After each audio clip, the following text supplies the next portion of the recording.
Bueno, les agradezco mucho a los que ya estaban con antelación y a los que están puntualmente a las 7.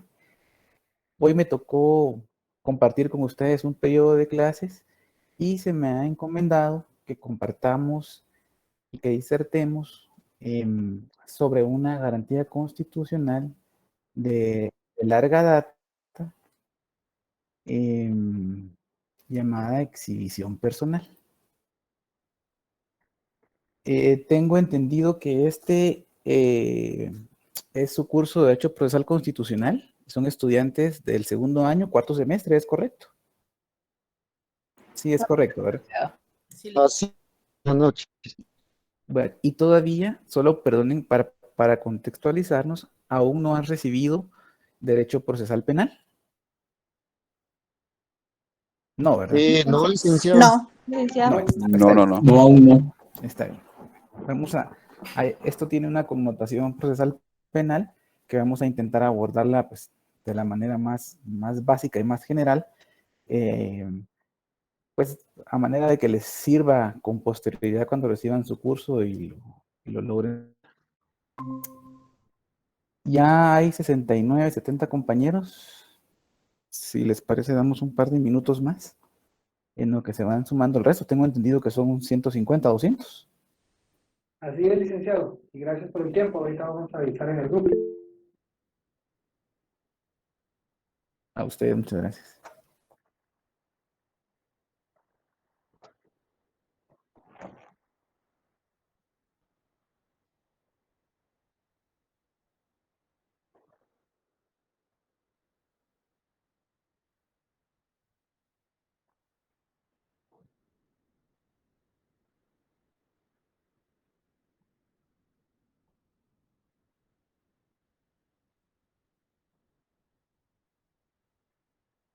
Mientras los demás compañeros se van uniendo, no sé si les parece que platiquemos un ratito de asuntos previos.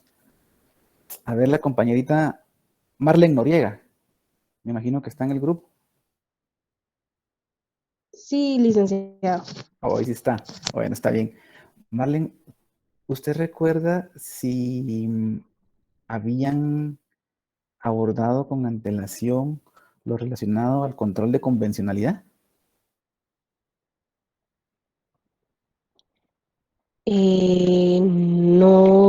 No lo recuerdo, licenciado. No recuerda si lo abordaron. Es posible que sí. De Ajá. repente el compañero Robert Pereira estará presente. Buenas noches, licenciado. Disculpe, yo tampoco no me recuerdo si hemos tocado ese tema. Tampoco lo recuerdo. Y el compañero Jeremy Mauricio. No recuerdo muy bien haber tocado ese tema, licenciado. El Disculpe. control de convencionalidad. Bueno, vamos a anotarlo por acá, porque también es otro tema que nos va a servir para hablar de la exhibición personal. Bueno,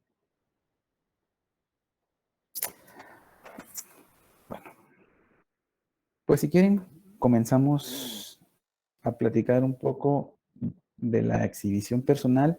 Les voy a pedir que si van surgiendo eh, dudas o alguna espacio donde deseen expresar, lo vayamos haciendo de una vez, porque como el tema no es largo, pero sí tiene varias connotaciones, es posible que si lo hacemos al final nos perdamos de la idea central. Vamos a comenzar hablando del antecedente histórico de la exhibición personal. El más remoto que logramos ubicar es en Roma, en la Roma imperial. Y era como un interdicto, que ese sí me imagino que lo tienen relativamente presente de su curso de Derecho Romano, homine libero exhibendo. Este interdicto era planteado con motivo de, de velar por la libertad o que prevaleciera la libertad de los hombres que ya eran libres y que por algún motivo eran retenidos por otra familia, básicamente, por otro grupo de hombres. Aquí lo que estamos en el derecho romano era ante la posibilidad de que los grupos familiares, los clanes familiares, detuvieran a otro hombre y que no hubiera la posibilidad de recuperarlo. Entonces comienza a nacer esa idea primaria del homine libero exhibendo, de exhibe al hombre libre. En algún momento algunos autores han manejado que este antecedente, este precedente histórico, pudo haber estado vinculado también a la exhibición de los esclavos, pero en realidad estaba orientado no a la exhibición de los esclavos, sino la discusión era si el sujeto sobre el cual iba a recaer el interdicto era hombre libre o era esclavo, porque únicamente podía recaer el interdicto sobre hombres libres. Los esclavos no podían ser, en este caso, sujetos, porque no eran sujetos, eran objetos de un interdicto de esta naturaleza. Pero esa es una idea muy, muy primaria y muy, muy lejana. Y si ustedes notan, eran familias de hombres libres que acudían ante una autoridad, ante un pretor, para hacer valer ese interdicto. Posteriormente, muchos años después, esto fue en la Roma imperial. Estamos hablando más o menos en el 500 después de Cristo. 750 años después. Voy a hacer una pequeña pausa. Me pregunta Wendy Xiomara si voy a compartir diapositivas. Tengo entendido, perdón, un paréntesis, de que su docente les sube bastante material y yo con mucho gusto les comparto esta diapositiva para que ustedes pues no se ocupen ni de copiarla, ni de ir tomando fotos. Yo se las haré llegar con mucho gusto. La verdad que esta tiene ideas bastante básicas y lo que nos interesa más es que tratemos de construir conceptualmente la exhibición personal. Entonces no hay ningún problema con compartirla con posterioridad. Posteriormente, ya con la Carta Magna, me imagino que ahorita ustedes ya después de haber recibido sus cursos con la licenciada Lemus, sí ya sabemos qué es la Carta Magna. Sí, licenciado. Sí. Sí, a ver, ¿qué es la Carta Magna? ¿Alguno que me pueda apoyar qué es la Carta Magna? ¿Qué era la Carta Magna? La Constitución Política de la República. Ajá, ¿alguien más? Eso era un libro, por así decirlo, donde se encontraban los derechos inherentes de las personas. Que hizo un rey, no recuerdo qué rey fue. O Sí. la ley suprema Sí, de la República. es correcto, es correcto. La Carta Magna en realidad sí está ubicada en 1215 en Inglaterra y básicamente pues era un pacto que le ponía límites al poder de las monarquías. En ese 1215 sí se estableció ya el derecho del habeas corpus, porque justamente ya surgía como una limitante a ese poder público. El poder de la monarquía era un poder público. El contrapoder de la monarquía seguía siendo un poder público.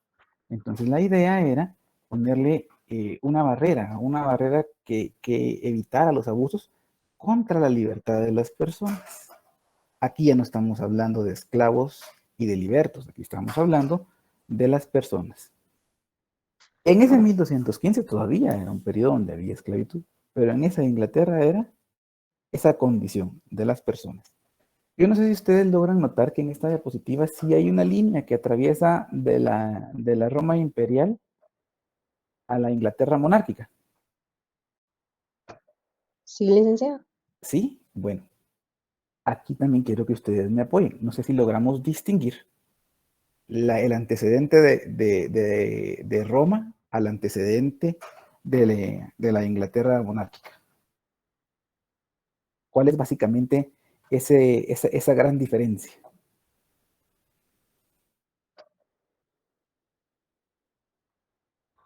Licenciado, sería la garantía de libertad que en la Roma imperial era una exhibición al hombre libre, que era retenido con un dolo, o sea, había cometido algún tipo de crimen. Mientras que en la segunda idea, el segundo que percibo, es una garantía, garantizar esa libertad del individuo. Sí, la diferencia más fuerte, en la Roma imperial ese dolo era la intención de retenerlo. En realidad sí había, no era una detención, una retención inconsciente, sino sí era muy consciente.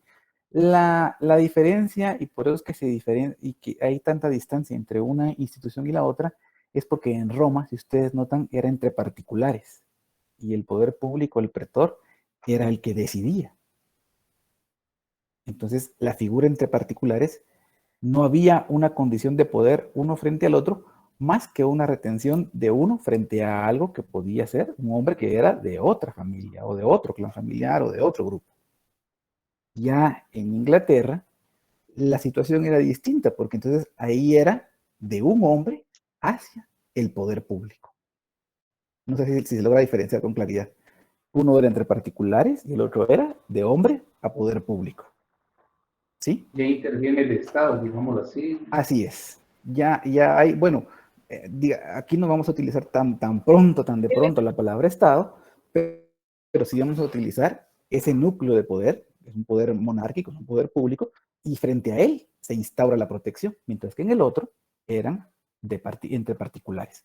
Eso es lo que las distancia tanto, a pesar de que sí, para la construcción conceptual es muy útil, porque obviamente lo que se intentaba en Roma era exhibir al hombre, pero era cuando se plantea originalmente, era verlo físicamente, verlo como para dirimir un conflicto entre particulares.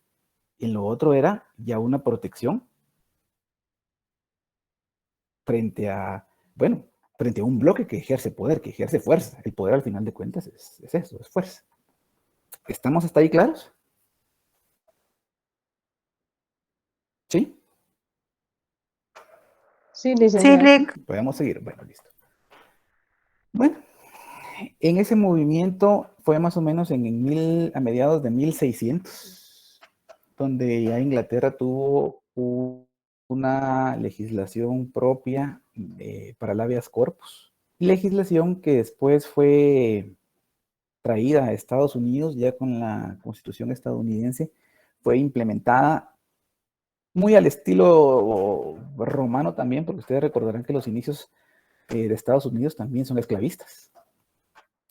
Entonces fue poco a poco evolucionando, pero en nuestra América Latina el precedente más antiguo recae sobre un diputado de Guatemala en las Cortes de Cádiz, un diputado suplente, Manuel del Llano, donde él sí pidió que se redactara, cuando se redactó la Constitución de Cádiz, una ley del habeas corpus, guardando siempre la congruencia con la institución que se había creado en Inglaterra.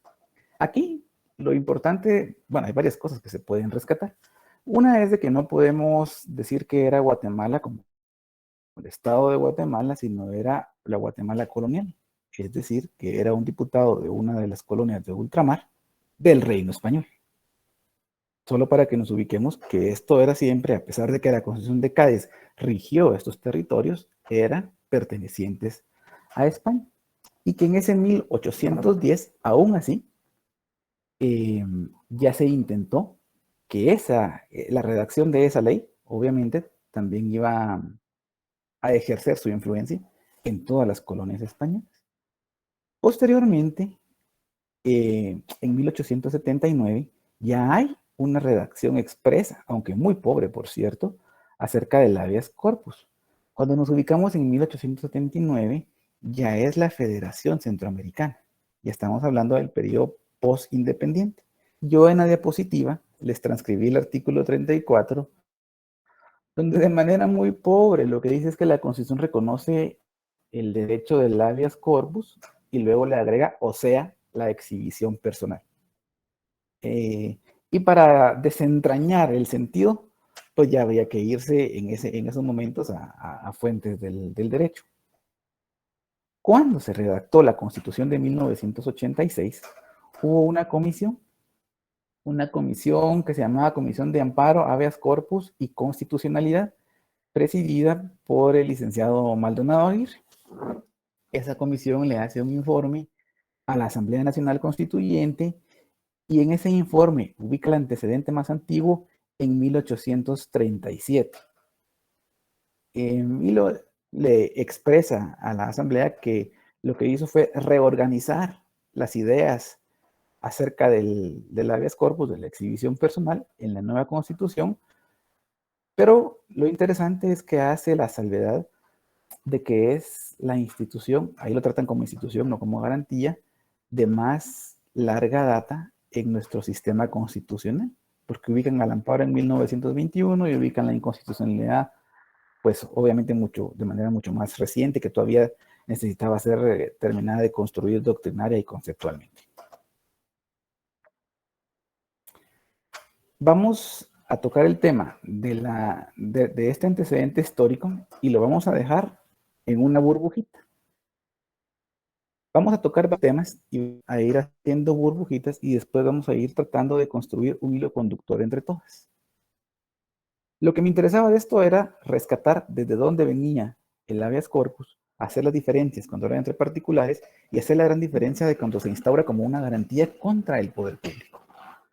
No se puede dejar de mencionar que ya en 1986, cuando los constituyentes regulan esa garantía, lo hacen dentro de un contexto donde había un conflicto armado.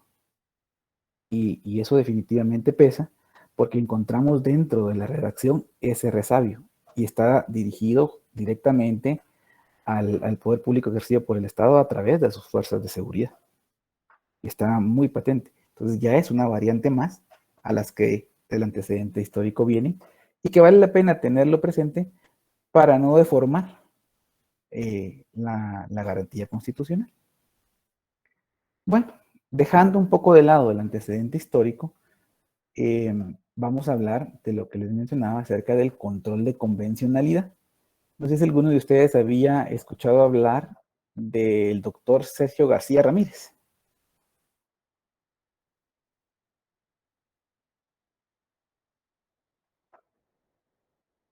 No, Lick. No, licenciado. No, ¿No? licenciado. No, ninguno. Bueno, allá por el año 2004, el doctor Sergio García Ramírez era juez de la Corte Interamericana de Derechos Humanos. Como es un juez, bueno, su especialidad es el constitucionalismo, había estudiado que los sistemas constitucionales, y eso ustedes imagino que recién lo vieron, pueden ser concentrados, pueden ser difusos o pueden ser mixtos. El sistema de control de constitucionalidad, ¿cierto? Así es, licenciado. Hemos visto. Excelente. Y Guatemala tiene un sistema mixto, ¿sí? Tiene un sistema donde hay jueces constitucionales que conocen de algunas garantías y obviamente en apelación y en única instancia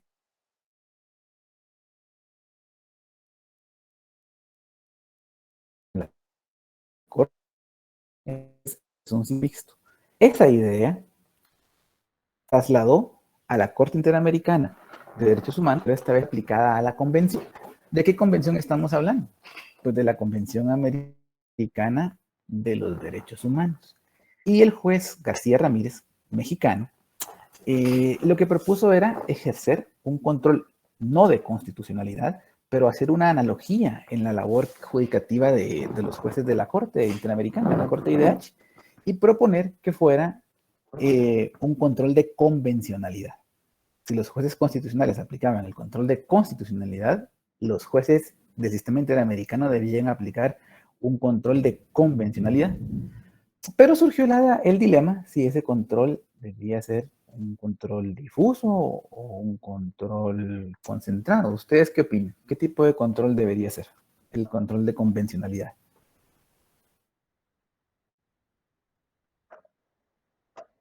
Difuso. Un control difuso. Difuso, concentrado, dicen otros. Bueno, pues vean qué interesante. Aquí en la diapositiva está está transcrito lo que la Corte Interamericana ha dicho al respecto del control concentrado y del control difuso. Originalmente, el control que ejercía la Corte era un control concentrado, porque ellos el Tribunal Interamericano lo que hacía era contrastar la convención contra las actuaciones judiciales de cada uno de los estados. Pero como parte de la expansión, de ahí se cambió al control difuso, pero se le adoptó el control difuso cuando se impuso un sistema mixto.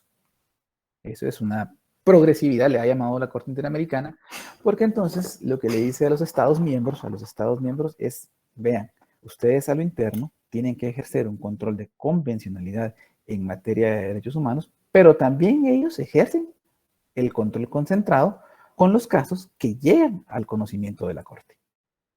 No sé si estamos claros en esto. ¿Sí? Sí, licenciado. ¿Sí? Bueno.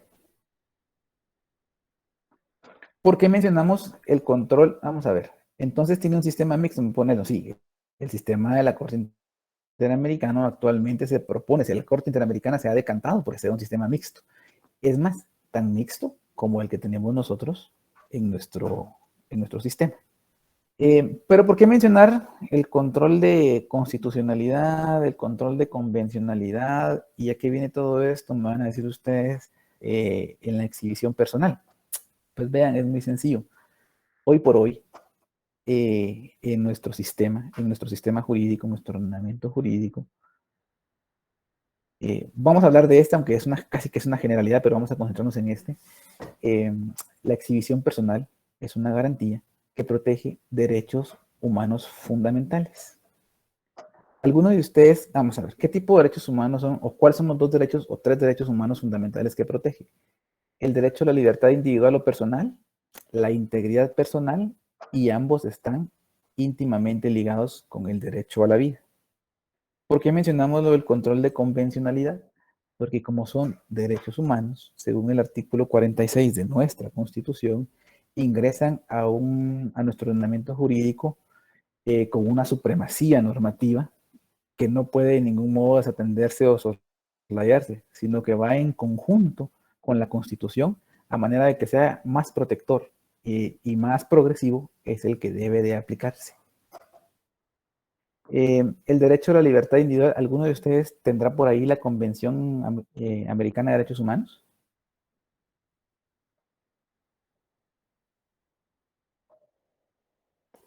Bien, Rick. Sí, que podamos buscar el artículo 7 solo para ver el epígrafe, no para nada más que ver el epígrafe.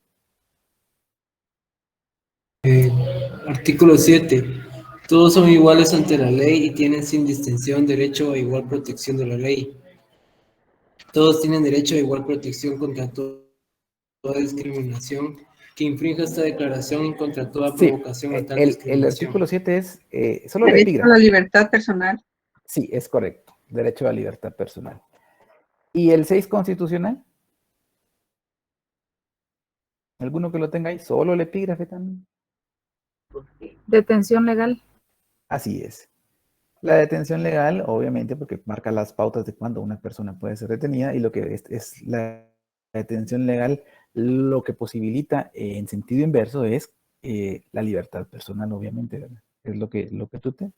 La integridad personal está tutelada en los artículos 1, 2 y 3 de nuestra Constitución y 5 de la Convención Americana, y ambos, como yo les digo, están íntimamente ligados con la vida. Como ustedes saben, en nuestra historia hay antecedentes de desapariciones, hay antecedentes de torturas, hay antecedentes de tratos inhumanos y degradantes, y obviamente las personas que desaparecieron hace 50 años, 40 años, pongámoslo positivamente, tal vez es más tiempo, no podemos pretender que estén vivas.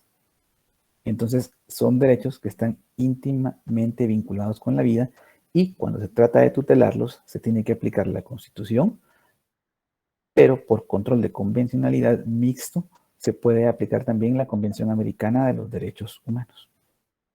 ¿Hasta ahí estamos claros? Sí, licenciado. Sí, se está poniendo ya un poquito más interesante la cosa, ¿no? Porque entonces ya comenzamos a inclinarnos a ver más allá del Estado de Guatemala en cosas, en asuntos, en garantías, en derechos que lo vinculan directamente y que se pueden aplicar a nuestra legislación. ¿Cuál es el fundamento normativo entonces de la exhibición personal? Si lo podemos ir marcando de una vez en sus leyes, sería excelente. En la Constitución Política de la República, el artículo 263 y 264. En la Ley de Amparo, Exhibición Personal y Constitucionalidad, los artículos del 82 al 113. En la Ley del Orden Público, y aquí les hago una llamada de atención bien interesante.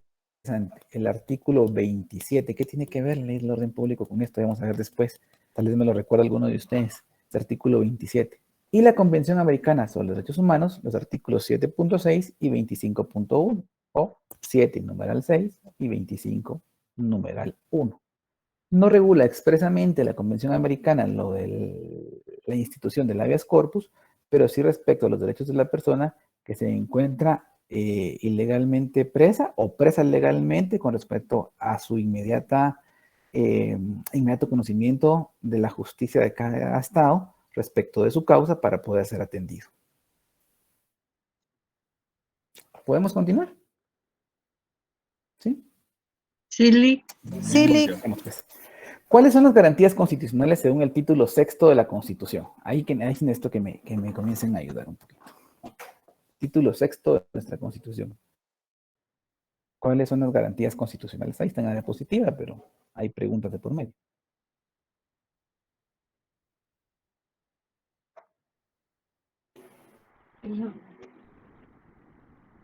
Las garantías constitucionales, ¿cuáles son? Así es. El derecho a la exhibición personal, el de la inconstitucionalidad y el derecho de amparo. Sí. Vamos a ver. Las garantías constitucionales son eso en sí mismas. Son garantías. El amparo, la inconstitucionalidad, la exhibición personal, la Corte de Constitucionalidad y la Comisión y Procurador de los Derechos Humanos. Son 5 las garantías constitucionales. Sin embargo, solamente 3 tienen una instrumentación procesal que las vuelve prácticamente una herramienta frente al poder público. En el caso del amparo, es frente a actos de autoridad, que ustedes ya han visto el amparo. La inconstitucionalidad va dirigida contra también actos, disposiciones y normas. Y la exhibición personal, que lo que protege es la libertad personal y la integridad física. Quiere decir que de las 5 garantías, 3 son garantías que tienen esa connotación procesal, y de las 3, la única que no pasa por control de la Corte de Constitucionalidad es la exhibición personal. Las otras 2 sí están bajo control de la Corte de Constitucionalidad. Dato interesante, ¿no les parece? Veamos entonces Sí, una pequeña definición de la exhibición personal. Y como lo decía Marlene, es una garantía mediante un proceso impulsado de oficio, breve, eficaz, instado por cualquier persona ante un tribunal de esa naturaleza, obviamente un tribunal constitucional de exhibición personal, que tutela y protege el derecho a la libertad individual y a la integridad física de los seres humanos. La exhibición personal tiene principios generales, como toda garantía. Los principios generales básicos son la sencillez. La sencillez porque para instar una exhibición personal no está dotado ni sujeto a una exigencia específica, sino debe ser de la manera más simple, y así tiene que ser por el tipo de garantía. El antiformalismo, obviamente, al no estar sujeta a ninguna condición, tampoco está sujeta a ninguna forma particular. Cuando nosotros vemos cómo se podía, y aquí sí les voy a pedir que abramos su ley de amparo, que busquemos el artículo 82. Vamos a ver si yo lo busco por acá también.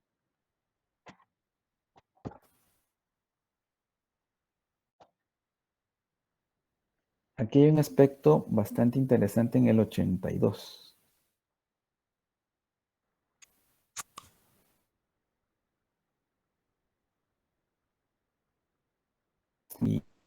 La exhibición personal, licenciado. Perdón, sí, es el 85, la legitimación. Sí. Para pedir la exhibición personal, legitimación. El artículo 85. La exhibición personal puede pedirse por escrito, por teléfono o verbalmente por el agraviado o por cualquier otra persona sin necesidad de acreditar representación alguna.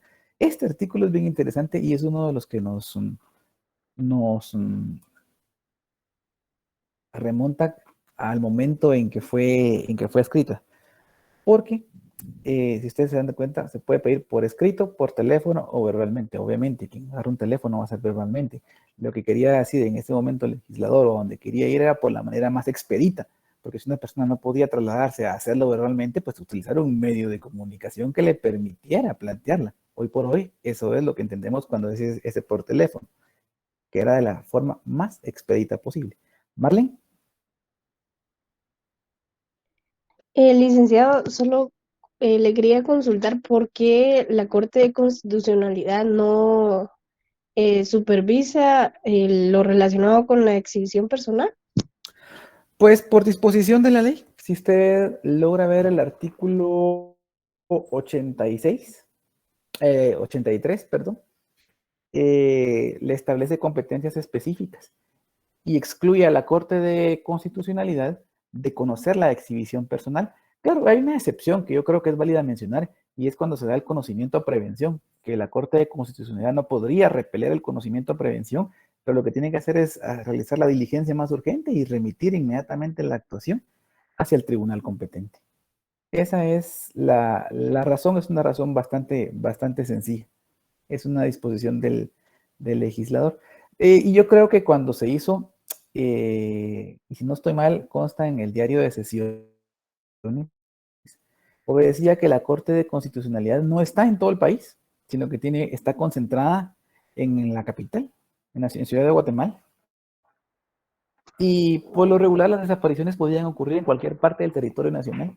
Entonces, la misma legislación prevé de que cuando el tribunal de exhibición personal no pueda constituirse, designa a un ejecutor para que lo haga. Lo que entiendo yo que en ese momento perseguía el legislador era tener presencia por medio de la garantía constitucional en todos los tribunales y que estos se pudieran constituir con tal autoridad de jueces constitucionales para hacer valer esa condición ante el poder público, que básicamente era el poder público estatal del Ejecutivo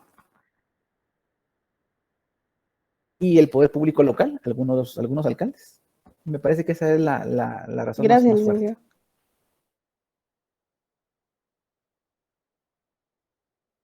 En brevedad, se van a harta en el flujo de la tramitación. Es una garantía que es sumamente sucinta, es sumamente corta, porque obviamente si una persona está amenazada de la pérdida de su libertad y está en riesgo su integridad física, no puede ser una garantía que dilate, no tiene que ser así, tiene que ser breve. Eficacia, porque el objetivo que persigue la garantía es encontrar a la persona y encontrarla, pero de preferencia bien, pero con encontrarla viva, pues es bastante. El impulso de oficio, una vez instada la acción de los tribunales constitucionales, darle el seguimiento y la tramitación sin necesidad de que haya una sola acción a ruego, sino debe ser impulsada de oficio, y por eso es que los plazos son tan breves.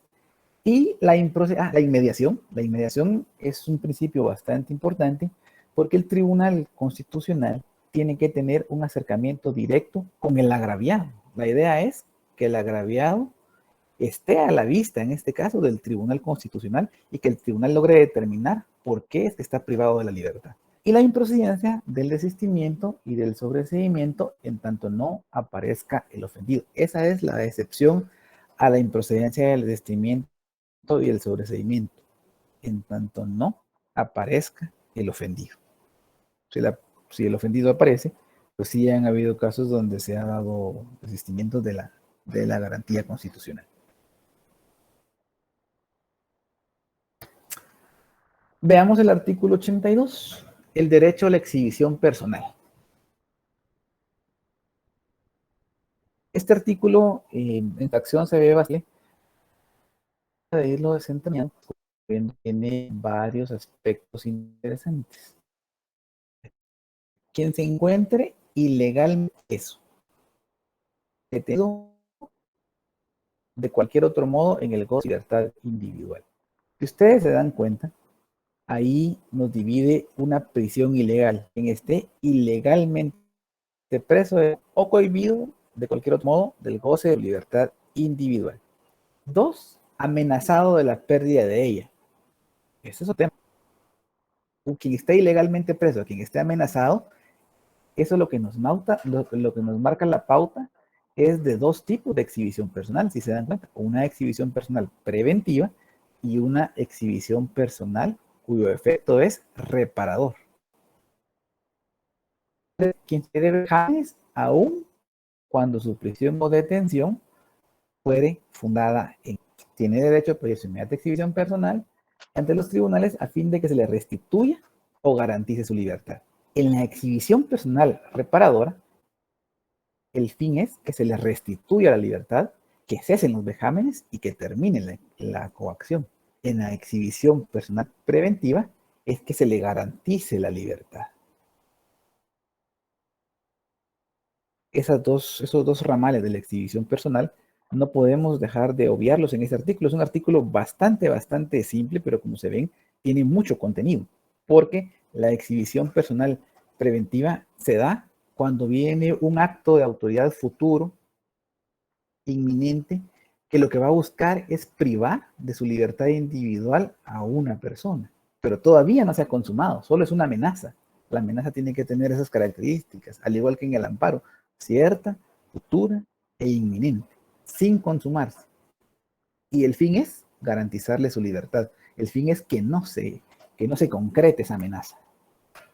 Ahora, en la exhibición personal reparadora, el fin es distinto, porque el fin es la restitución de la libertad, que cesen los vejámenes y que termine la coacción. Pregunto, esa sí es pregunta, si me pueden apoyar. Un montón de compañeros. Vamos a ver quiénes más me pueden apoyar para participar. Ahora Vanessa Fernández de repente me puede apoyar ahorita. Si me puede tal vez dar su apreciación de lo que entiende por vejamen.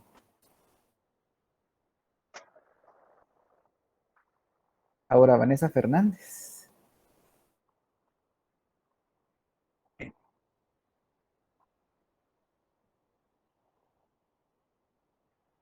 ¿No está la compañerita? Tal vez no puede Buenas hablar. tardes. Buenas tardes. Buenas tardes, compañerita. Sí, perdone, lo que pasa es de que No, tengo inconveniente con el sonido. Vejamen es un agravio a la integridad personal, a la integridad física. No sé si estaré bien en mi respuesta. No, ahorita no se preocupen. Todas las respuestas creo que son muy valederas porque eso es lo que vamos a ir desentrañando ahorita. De repente, Gracias. Edgar Bitt nos puede apoyar con qué entiende por un vejamen.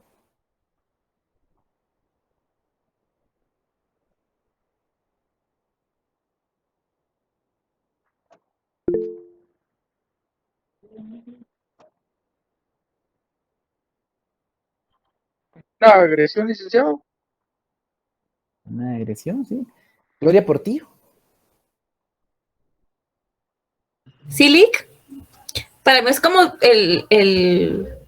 un maltrato o una agresión ante una persona. Bueno, pues miren, justamente para hablar del tema de los vejámenes, voy a avanzar un poquito más. La diapositiva anterior ya la habíamos platicado. Para hablar de los vejámenes tenemos nosotros que utilizar la convencionalidad. Y nos vamos al artículo 5.2 de la Convención Americana de Derechos Humanos. Y estos sí ya les da un nombre expreso.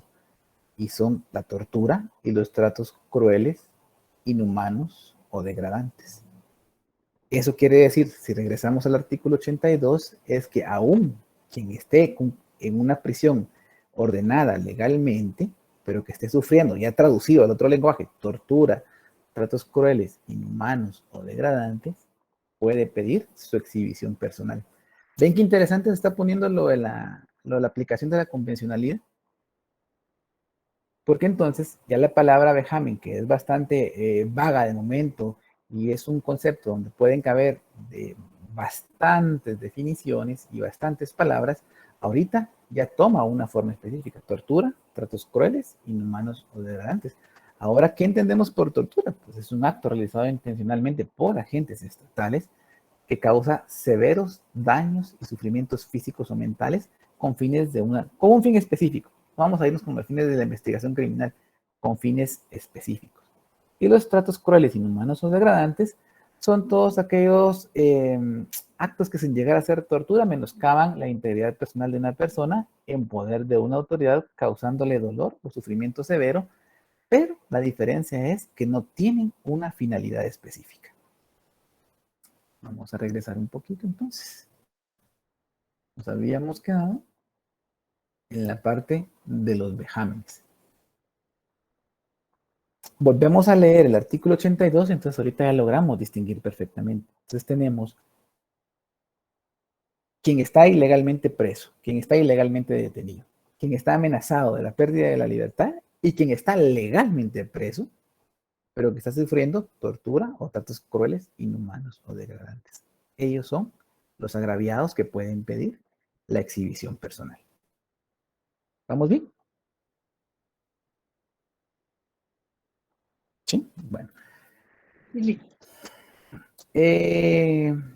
Lo que les habían platicado recién con los supuestos que viabilizan la garantía, obviamente, el supuesto que viabilice la garantía de la exhibición personal preventiva es la amenaza.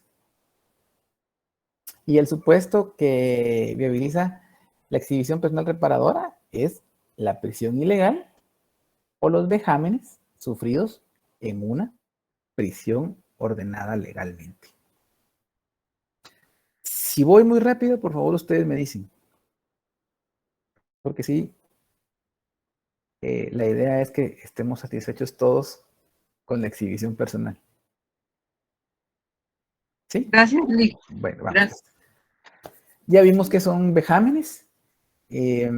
Aquí vale mencionar también que Guatemala es parte de la Convención contra la Tortura y ha asumido compromisos internacionales para prevenir tanto la tortura como los tratos crueles, inhumanos o degradantes. Tenemos un flujo del proceso de la exhibición personal. ¿Se recuerdan ustedes cuando estábamos viendo el artículo 85 sobre quiénes están legitimados o quiénes pueden pedir la exhibición personal? Esa legitimación, voy a usar el mouse aquí, puede ser el agraviado o cualquier persona, pero también se puede instar de oficio cuando el tribunal tiene conocimiento de alguno de los supuestos de ese artículo 82. Y la tercera variante es por denuncia obligatoria, es decir, cuando un servidor público tiene conocimiento de alguna de los acontecimientos del artículo que está materializando un acontecimiento del artículo 82, debe ir a denunciarlo a un tribunal. Si se dan cuenta, son tres variantes distintas. La que promueve el agraviado a cualquier persona, la que se promueve de oficio y cuando es por una denuncia. ¿Por qué le decimos que es denuncia obligatoria del servidor público? Porque el servidor público que se percata de que está ocurriendo algo así, no tiene más opción que ir a denunciar. Esa es una obligación, es un imperativo que tiene el servidor público. No puede eludir el imperativo. Me imagino que aquí, entre este grupo tan variado, ha de haber más de alguno que es servidor público. Y como aquí no hace una clasificación del tipo de servicio público que se presta, no importa quién que se percate de eso, a partir de ese momento tiene esa carga de la obligación de ir a un tribunal y hacer la denuncia correspondiente. Vamos a hacer una pequeña pausa. Enrique Ruano, le doy la palabra. Licenciado, buenas noches. Una Buenas pregunta, noches. es que no me quedó claro que, digamos, cuando es promovida por oficio por un tribunal de justicia, es, digamos, cuando ya hay un caso específico que se está llevando, y mi pregunta sale cuando dice este servidor público, ¿qué diferencia hay también entre servidor público y el tribunal de justicia? Porque el tribunal de justicia es un servidor público, ¿no? ¿O cómo es eso? Sí, por supuesto, todos los funcionarios del sistema de justicia son servidores públicos. Pero en este caso, vámonos al caso específico del tribunal. Si el tribunal, por algún mecanismo de su propio actuar, de su propia competencia, se percata de alguno de los supuestos del artículo 82, debe iniciar la exhibición personal de oficio. ¿Sí? Si él, dentro de su propio actuar, dentro de sus propias actuaciones, dentro del ejercicio de la actividad judicativa, llega a su conocimiento, ese tribunal se constituye de una vez como tribunal constitucional. Pero ahora hay otra gama de servidores públicos que no son los servidores públicos judiciales, por ejemplo, un servidor público municipal. Hablemos del caso, pongamos un caso ficticio de una policía municipal que está reteniendo a una persona sin que medie orden alguna y sin que haya causa justificativa alguna, y que el que lo descubre sea un oficial del secretario de la municipalidad y se da cuenta de tal acción y dice, no, esto definitivamente le está privando ilegalmente de la libertad de esta persona. Entonces, él tiene la obligación, ese oficial del secretario municipal, de ir al tribunal, a acudir a un órgano de justicia para poner en conocimiento, y a partir de ese momento se insta la exhibición personal. No sé si satisface. Sí, gracias, licenciado. ¿Sí? Bueno, explicación. A partir de que el tribunal recibe la solicitud de la exhibición personal, vamos a quedarnos ahorita únicamente en el primer supuesto. Cuando el agraviado o cualquier persona viene y insta la exhibición personal, inmediatamente tiene que dictar un auto de exhibición.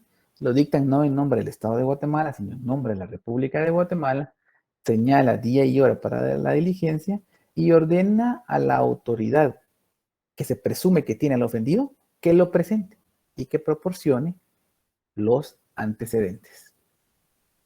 Ese auto de exhibición debe dictarse. ¿Cuál es el plazo legal para dictarse? Aquí está, si ustedes lo logran ver en la gráfica, es inmediatamente. Inmediatamente tenemos que marcarlo siempre como un plazo. Todo lo que ustedes vean en sus leyes que diga inmediatamente o sin demora. Sin demora es inmediatamente y siempre es un plazo que es en el tiempo que me tardo en hacer el auto. No más que eso. Y la audiencia, donde se prevé que se presente el agraviado, nunca puede exceder de 24 horas a partir de la solicitud de la exhibición personal. Se realiza la audiencia y se facciona un acta donde se asientan las incidencias para posteriormente emitir una resolución de la procedencia o improcedencia de la exhibición personal. ¿Cuándo es procedente la exhibición personal? Bueno, a ver, Edwin Sosa, vamos a hacer una pausa, perdón. Perdón, licenciado, que le interrumpa. Buenas noches. No tenga pena. Gracias. Todos estos tres pasos, la audiencia se lleva a cabo dentro de un juzgado y el acta y la resolución la emite el mismo juzgado. Es correcto, el mismo Tribunal Constitucional es el que la emite, es correcto. El Tribunal Constitucional se vuelve prácticamente en el garante de impulsarlo de oficio y de hacerlo breve, de observar todos aquellos principios que recién vimos. Entonces, en el acta lo que se documentan, cuando dice acta que se documentan las incidencias, no se refiere, por ejemplo, a incidencias procesales, sino a todas las aristas que pudo recabar a partir del informe de la autoridad, de por qué estaba, en qué condiciones estaba. Trata de documentarlo lo más que puede, no solo argumentativamente, sino respaldado en lo que tenga a su vista. La persona fue violentada en sus derechos, ¿verdad? Claro. Bueno, y la resolución de la procedencia o a su orden, y de la improcedencia de la exhibición personal. Obviamente, si una persona está ilegalmente detenida, se le encuentra en un lugar en el que se presume que estaba y no se puede verificar los motivos de la detención, el efecto inmediato es que se le ponga en su libertad. Entonces se declara procedente la exhibición personal. Distinto es el caso de cuando se plantea la exhibición personal. Por ejemplo, vamos a citar un ejemplo, la exhibición personal preventiva, y la plantea una persona que sabe que van a emitir o que ya emitieron una orden de aprehensión en su contra. Y dice, mire, la amenaza de que me sea restringida mi libertad, pero él sabe que va a una orden de aprehensión. Entonces ahí le van a declarar improcedente de exhibición personal, porque obviamente no va a constituir ninguna amenaza, una decisión basada en la normativa que prevé la prisión, la orden de aprehensión.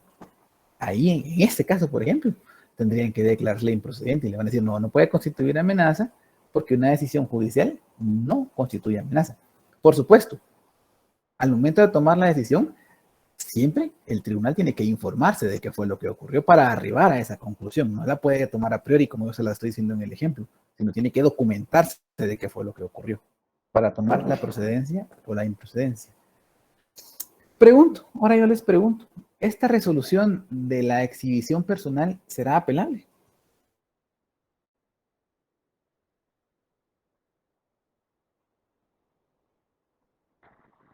Yo considero que no, licenciado. Es apelable. A ver quién más nos puede apoyar por ahí. Yo supongo que sí, licenciado.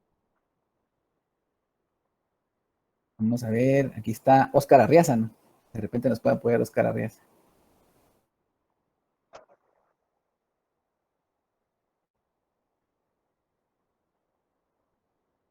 Perdónele, ¿cuál era su pregunta?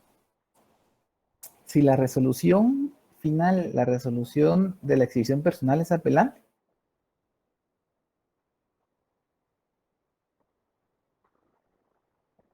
Discúlpeme, Alex, si no sabría dar la respuesta. No hay problema. Jessica Roldán, ¿estará por ahí?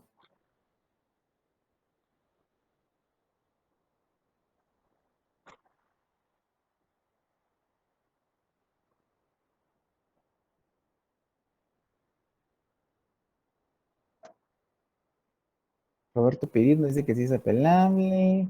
Lidia Mijangos, ¿qué nos dice? Vamos a ver. ¿Será apelable? No, licenciado. No es apelable. ¿Por qué no es apelable? Porque todos tenemos derecho a la exhibición personal y tienen que confirmarlo y enviar a una persona. ¿Y si se la declaran improcedente? No sé si lo entendí mal. ¿Qué manda? ¿Y si se la declararan improcedente? Usted la plantea. Pues entonces no la aplican, ¿verdad? La improcedencia. Me imagino que si la declaran es porque confirman o envían a una persona que no sé, Está bien. Pero no tengo muy claro. La idea era generar esa duda. La Corte de Constitucionalidad conoció un amparo relacionado a este tema y prácticamente era una garantía constitucional contra otra, pero sí se pronunció ya hace bastante tiempo en un precedente y donde fijó que la resolución de la exhibición personal no pasa por cosa juzgada material ni por cosa juzgada formal. Entonces se puede plantear las veces que sea necesaria. Por lo tanto, es un proceso uniinstancial, es decir, que no es apelable. Esto si no está en la diapositiva, sería bueno que lo anotaran por ahí en alguna parte de su ley, porque la resolución de la exhibición personal es inapelable. Lo que quiere decir es que es un proceso en única instancia y que se puede instar las veces que sea necesario, por no sufrir los efectos de la cosa juzgada formal y material, porque su fin es ni más ni menos que preservar la libertad individual y la integridad personal. ¿Hasta ahorita vamos claros? Sí, licenciado. Sí, licenciado. Sí, licenciado. Vamos. Sigamos, pues. Veamos la diapositiva anterior. Miren, la anterior está bien bonita, porque entonces aquí está en naranja cuando se promueve por el agraviado o por cualquier persona. No mencionamos cuando era conocida de oficio o por la denuncia obligatoria del servidor público. Ahora veamos cuando es promovida de oficio o por denuncia del servidor público. Bueno, pues es muy parecida porque en un plazo no mayor de 24 horas se debe constituir el tribunal en el lugar donde está el agraviado, ya con el auto de exhibición. El auto de exhibición debe llenar las mismas características y se debe emitir una resolución. Aquí, si se dan cuenta, en el anterior, llama a la autoridad en una audiencia. Aquí, como se conoce de oficio o por denuncia obligatoria, quiere decir que sabe dónde está, y si sabe dónde está, tiene que constituirse en el lugar, sea persona directamente al lugar, a buscar a la persona que está ilegalmente presa legalmente o sufriendo vejámenes. ¿Sí? ¿Se nota la diferencia? ¿Sí lo notamos? En lo personal no me queda muy claro, licenciado, disculpe. Bueno, veámoslo una vez más.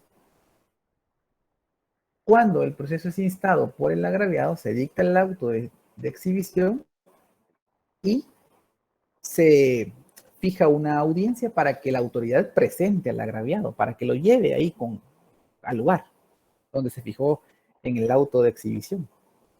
Pero cuando es por conocimiento de oficio o por denuncia obligatoria del servidor público, el tribunal de exhibición personal ya no le dice, mire, venga aquí a donde yo estoy y me trae al agraviado, sino como sabe dónde está, tiene que llegar al lugar a practicar allí la exhibición personal. No es lo mismo decirle, mire, venga, tráigamelo acá, quiero ver las condiciones en las que está y me trae los antecedentes del informe, a venir y constituirme en el lugar y decirle, mire, aquí está el auto de exhibición y necesito que me ponga a la vista al señor fulano de tal y que me muestre los antecedentes. Esa es la radical diferencia. La inmediación y la rapidez que tiene uno sobre el otro. A ver, Vinicio, ¿ustedes?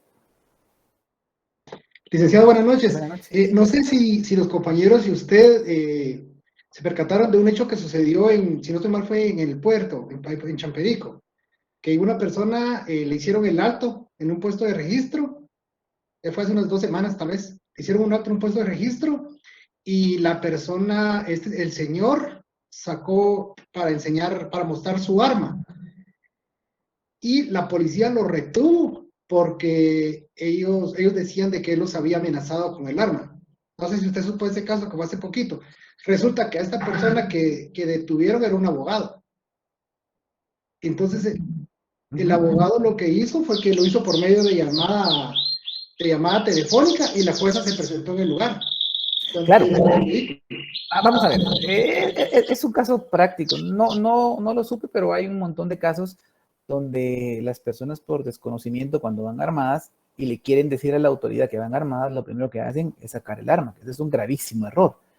Y lo para una policía, un agente de policía, lo para un retoma con persona armada, entrega los papeles de su vehículo y si él sabe que va armado, de una vez le entrega la licencia de portación de arma de fuego y le dice a la gente, mire, estoy armado, la cargo el arma en tal posición, en tal lugar, me bajo del carro y usted la toma. Incluso de gente, el procedimiento más adecuado es, le dice, mire, yo cargo tiro en recámara. Levanta su mano y le dice, mire, tómela usted. Casi nunca, cuando es así, se puede tomar el arma de fuego cuando uno está ante una autoridad, porque obviamente va a provocar esos inconvenientes. Fue una desacertada actuación del abogado. Por supuesto, él viene y se comunica con una autoridad, le dice, mire, estoy detenido ilegalmente por tal o cual razón. Lo que va a generar es la presencia, la inmediación de un juez, por supuesto, porque él la está poniendo en conocimiento. Entonces, eso no prejuzga de que si la juez verifica lo que, digamos que sí los haya amenazado, supongamos que sí, y se lograra terminar una cosa así, la juez lo que le va a declarar es improcedente la exhibición personal y le va a decir, no, usted está bien, usted tiene que ir a un tribunal. Es que resulta, licenciado, de que su situación. Alguien estaba grabando el momento. Sí, pues. Entonces lo que hizo la policía fue que cuando el abogado dijo de que iba a ser de conocimiento, ¿verdad? Para hacer una exhibición personal, el hecho para hacer una exhibición personal, le quitaron el celular a la persona que estaba grabando fuera del vehículo. Entonces, fue cuando él presentó la exhibición, llegó la jueza, lo retiraron, el proceso tuvo la libertad de retirarse, ahora se quedó representando a la persona a la que le quitaron el celular. O sea, en esa misma tenemos las dos situaciones que usted está explicando. Sí, por eso hacía mención del hecho. Por eso la trajo como ejemplo. Exacto, sí, bueno, porque están las dos citadas, ¿no? Sí, seguramente sí. En fin, bueno, ¿habrá alguna otra intervención? Licenciado, por ejemplo, ¿qué tipo de exhibición personal es la que se plantea, por ejemplo, cuando se va a ver a los privados de libertad? Digamos que están, o sea, los están tratando mal o cuestiones así. Si es por, obviamente, si es por un maltrato, como lo vimos, es un vejamen. Entonces puede ser un trato cruel, inhumano o degradante, y la exhibición personal es de tipo reparadora, porque lo que se persigue es que cese ese trato cruel, ese trato inhumano, ese trato degradante. O sea, nos vamos directamente a la palabra vejamen, que como se lo dije, ya tiene la connotación de la convencionalidad. ¿Sí? Bueno, ¿podemos seguir? Ustedes me dicen.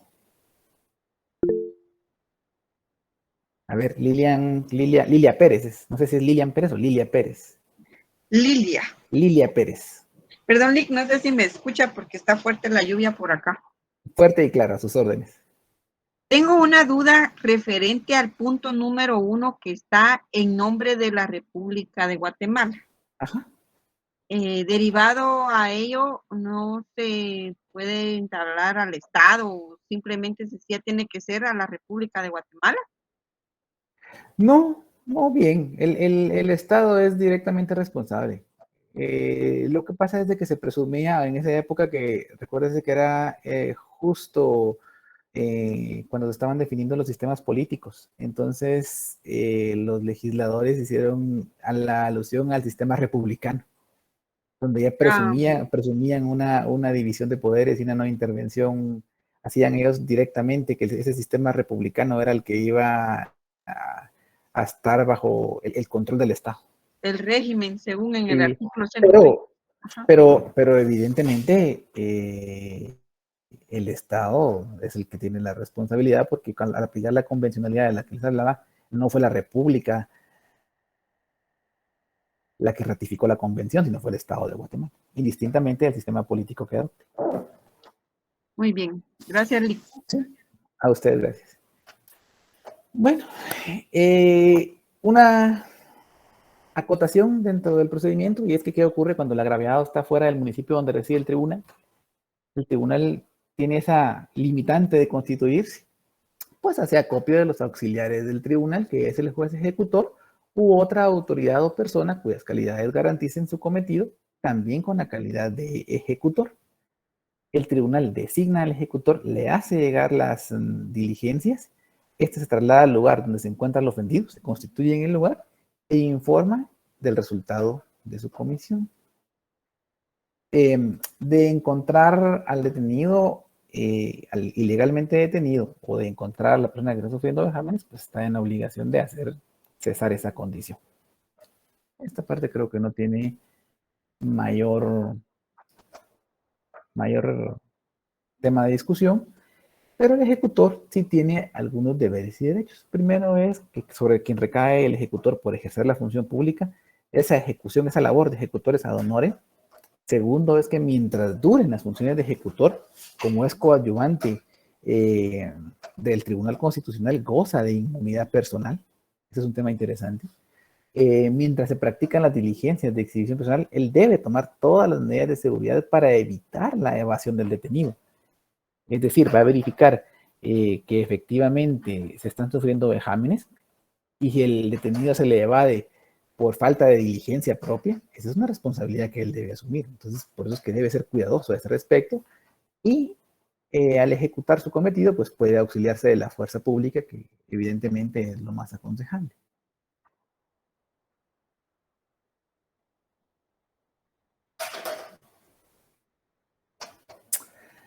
Bueno, y bueno, ahorita lo que nos toca platicar es de las personas desaparecidas, y es decir, cuando la exhibición personal es ineficaz. ¿Sí? Antes de eso, yo sí tengo, y yo les dije, bueno, vamos a tener ahí en mente el artículo 27 de la Ley del Orden Público.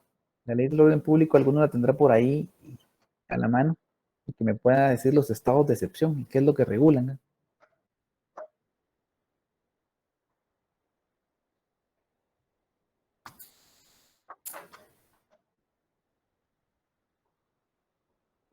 Bueno, la Ley del Orden Público básicamente regula 5 estados de excepción: prevención, alarma, calamidad pública, sitio y guerra. Originalmente ya han tenido algunas matizaciones y algunos leves cambios a lo largo desde la creación de la normativa. Pero lo interesante es que cuando impera alguno de estos estados de excepción, se suspenden algunas garantías constitucionales. La pregunta es,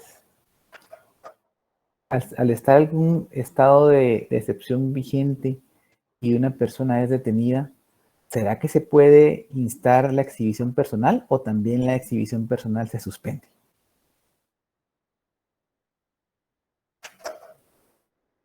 Perdón, Nick, ¿puede repetir? Se le escucha muy lejos. Si cuando hay un estado de excepción vigente y las garantías, las libertades constitucionales se suspenden, ¿será que queda en suspenso también el habeas corpus, la exhibición personal? Ustedes recordarán con lo del COVID que habían estados de excepción. ¿Será que también quedaba suspendida la exhibición personal, la garantía? ¿O no quedaba suspendida? No. Yo creo que sí, Bien, licenciado. Licenciado, sí quedaban suspendidas, si bien recuerdo. Bueno, el tema es bien interesante. Allá por el año 86, la Corte Interamericana emitió un dictamen porque ya tenían esas dudas, basado en el artículo 27, si no mal estoy, de la Convención Americana de los Derechos Humanos. Nosotros nunca hemos tenido ese problema, porque si ustedes se van al artículo 27 también de la Ley del Orden Público, alguno que lo tenga por ahí a la mano, que lo podamos leer, se los voy a agradecer. Yo, licenciado. Leamos el segundo párrafo donde dice podrá igualmente recurrirse. Podrá igualmente, artículo 27, podrá igualmente recurrirse de habeas corpus para el solo efecto de establecer el tratamiento del recurrente y en su caso hacer cesar los vejámenes a que estuviere sujeto. La exhibición podrá efectuarse en el interior de las prisiones si así lo dispusiere la respectiva autoridad ejecutiva. Es correcto. La exhibición personal, cuando hay un estado de excepción, la garantía tal cual no se suspende. Es decir, que el Poder Ejecutivo tiene la libertad de detener a las personas que estime pertinente detenerlas, pero ellos están en el derecho, el detenido o otra persona, de promover su exhibición personal. Esa garantía es de las garantías que no se pueden de ninguna manera suspender, y eso fue posteriormente ratificado vía estándar internacional y control de convencionalidad por la Corte Interamericana de Derechos Humanos. Enrique Ruano, ¿sí, cómo no?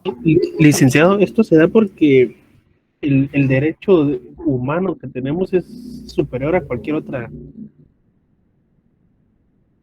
ley, por eso es que aunque exista una ¿cómo se me fue la palabra? Esto que pone el Estado. Un estado de excepción. Sí, los estados de excepción, o sea, el derecho de exhibición siempre se mantiene, ¿verdad? Sí, claro, porque lo que tutela es derechos humanos elementales, la integridad física, la libertad personal, son elementales y más aún cuando están ligados a la vida. Entonces, la exhibición personal, al ser una garantía que los tutela, nunca puede quedar suspendida. Se pueden suspender la libertad de locomoción, se pueden suspender derechos, eso es totalmente legítimo que se suspenda, pero la práctica de la institución de la exhibición personal y de la garantía tal cual, esa es prácticamente insuspendible. Es un dato pues, bastante interesante, también para que quede dentro de sus anotaciones al margen de su ley. Bueno, y tenemos ahora el último supuesto de los que vamos a ver, y es que cuando la persona no aparece, la persona a cuyo favor se emitió la exhibición personal, simplemente continúa desaparecida y la exhibición personal es ineficaz. La normativa prevé que si como resultado de las diligencias la persona desapareció, se debe ordenar una pesquisa de oficio. Pero esa pesquisa de oficio nos lleva al procedimiento especial de averiguación. Ese procedimiento especial de averiguación Está en el artículo 467 del Código Procesal Penal. Por eso era que cuando comenzamos nuestra charla, yo les consulté si ya habían recibido su curso de Derecho Procesal Penal, porque el procedimiento especial de averiguación está muy vinculado al desarrollo del proceso penal, del procedimiento común. Por supuesto, el procedimiento especial de averiguación tiene dos supuestos. Uno es que se hubiera instado una exhibición personal sin hallar a la persona. Y el otro supuesto es que exista una sospecha suficientemente fuerte para afirmar que ha sido detenida por miembros de las fuerzas de seguridad del Estado sin que se tenga razón de su paradero. Discúlpele, ¿qué artículo mencionó el Código Procesal Penal? 467. Gracias. Para servirle. Entonces, estos son los presupuestos que hacen viable ese procedimiento especial de averiguación. Que preceda una exhibición personal que haya sido ineficaz para encontrar a la persona, que la sospecha sea suficiente y recaiga sobre miembros de seguridad del Estado. Bueno, y el procedimiento es relativamente, lo vamos a ver de manera muy somera, de manera muy breve, porque ahondar en él sería de momento complicado, en tanto no tengan ustedes presente el procedimiento común. Pero yo creo que ya cuando reciban su curso de Derecho Procesal